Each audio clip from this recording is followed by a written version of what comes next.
জোর করে স্বীকারোক্তি আদায়ে পুলিশের অমানবিক নির্যাতনের বর্ণনা দিচ্ছেন ময়মনসিংহের টেক্সটাইল শ্রমিক মোস্তফা। বিগত সরকারের সময় জঙ্গি সাজিয়ে আদায় করা হয় স্বীকারোক্তি।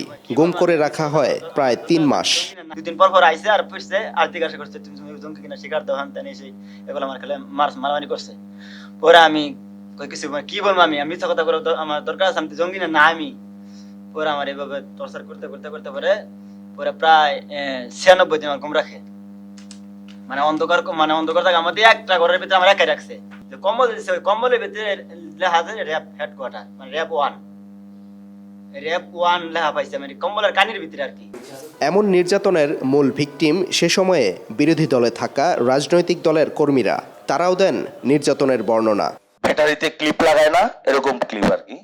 তো এরকম ক্লিপ লাগায়া ওই দূরে এসপি সাহেব বৈশা ওই একটা সুইচের মতো আছে এরকম, আমি দেখতেছি যে উনি এরকম টিপ দিয়ে ধরে থাকে।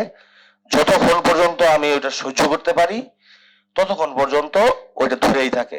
যে সময় দেখে যে আমি না পারতাছি ওই সময় সে ওটা ছেড়ে দিত। খুবই কষ্ট লাগছে আমার।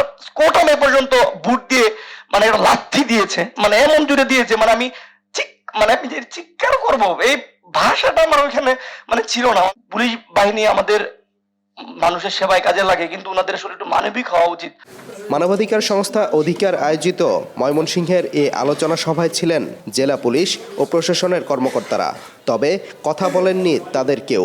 সাংবাদিক, অধিকার কর্মী আর আইনজীবীদের বক্তব্যে উঠে আসে গুম ও নির্যাতন বন্ধে নানান পরামর্শ।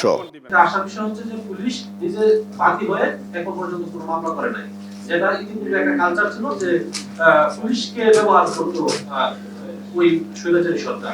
এটা আমাদের জন্য খুবই আশার বিষয়। আমরা আশা করি পুলিশ এবং সুশীল সমাজ যারা আছে সকলেই আমাদের মানবাধিকার বিষয় কর্মকর্তাগুলো থেকে লেসন নিয়ে তারাও মানবাধিকার লঙ্ঘন করবেন না এবং দেশ এবং দেশ কাজ করবেন।